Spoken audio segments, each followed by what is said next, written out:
Panorama group, जो सोचता है वो करता है। नमस्कार, आप देख रहे हैं न्यूज हाट। मैं हूं आपके साथ रितेश शर्मा। दुर्गा पूजा से ठीक पहले कोलकाता की भारी बारिश ने सिटी ऑफ जॉय को पानी पानी कर दिया है। इस एक रात की बरसात ने 22 दिनों का रिकॉर्ड तोड़ दिया है।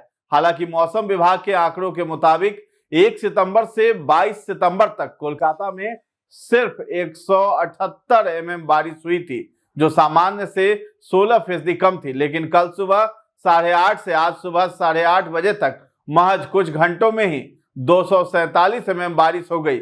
सड़कों पर कमर तक पानी भर गया, गाड़ियां डूब गई, ट्रैफिक, ट्रेन, मेट्रो समेत हवाई सेवाएं भी ठप हो गई।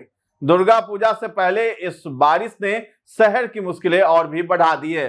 कोलकाता और उसके आसपास के क्षेत्रों में रात भर भारी बारिश हो रही है। मंगलवार सुबह से हो रही भारी बारिश की वजह से कई इलाकों में जलभराव हो गया है। पानी कई घरों और आवासीय परिसरों में घुस गया। सड़कों पर जलभराव की स्थिति पैदा हो गई। जलभराव की वजह से रेल, सड़क और मेट्रो ट्रैफिक बाधित हो गया है।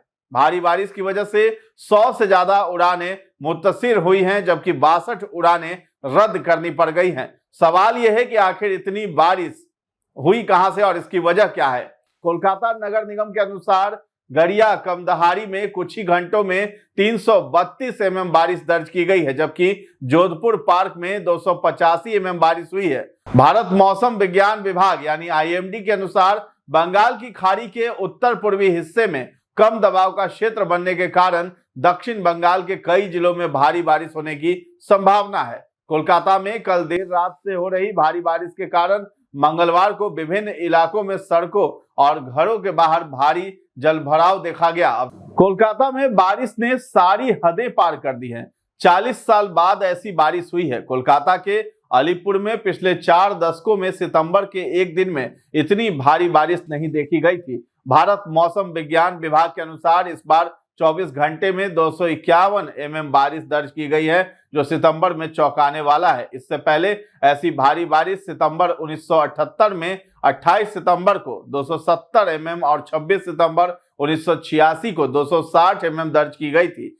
आपको बता दें कि लगातार बारिश की वजह से हावड़ा और सियालदह स्टेशन का यार्ड में जलभराव की स्थिति पैदा हो गई है। जलभराव की स्थिति से निपटने के लिए स्टेशन यार्ड के पास पानी के पंप की व्यवस्था की गई है। भारी बारिश के कारण ट्रैक पर भी जलभराव होने से पूर्वी रेलवे के हावड़ा और कोलकाता टर्मिनल स्टेशनों से आने जाने वाली ट्रेन सेवाएं प्रभावित हुई हैं। सर्कुलर रेलवे लाइन में भी चितपुर यार्ड में जलभराव के कारण ट्रेन संचालन निलंबित कर दिया गया है। कोलकाता और उसके आसपास के इलाकों में बीती रात से ही भारी बारिश हो रही है। इसकी वजह से मंगलवार को कई इलाके जलमग्न हो गए हैं।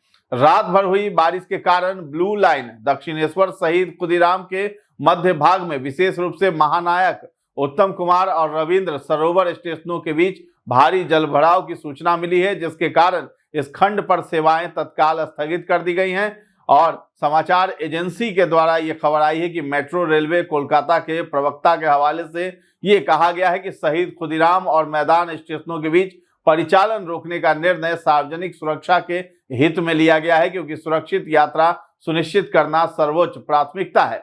कोलकाता नगर निगम ने बताया है कि गड़िया कमदहारी में कुछ ही घंटों में 332 mm बारिश दर्ज की गई है। इसके बाद जोधपुर पार्क में भी 285 mm जो है बारिश दर्ज की गई। कालीघाट में 280 बारिश दर्ज की गई है। टॉपसिया में 275 mm और बालीगंज में 264 mm, जबकि उत्तर कोलकाता के थानटानिया में 195 मिलीलीटर बारिश दर्ज की गई है। तो कोलकाता के मेयर ने कहा है कि अगर अब बारिश नहीं हुई तो शहर में स्थिति को सामान्य होने में कम से कम 12 घंटे लग जाएंगे। हालांकि मौसम विभाग का मानना है कि कम दबाव वाला क्षेत्र अगले 24 घंटों तक इसी क्षेत्र में बना रह सकता है। इस कारण शहर को अगले कुछ घंटों में और मुश्किलों का सामना करना पड़ सकता है। तो मौसम विभाग के मुताबिक पिछले 24 घंटे में कोलकाता में हुई बारिश शहर की औसत बारिश से 2663% ज्यादा थी। कोलकाता के अलावा हावड़ा में औसत के मुकाबले 1006% और नॉर्थ 24 परगना में औसत से 857% अधिक बारिश हुई है। तो फिलहाल इस खबर में इतना ही। न्यूज हाट के साथ बने रहें और अभी तक हमारे चैनल को आपने सब्सक्राइब नहीं किया है तो जरूर कर लें। धन्यवाद।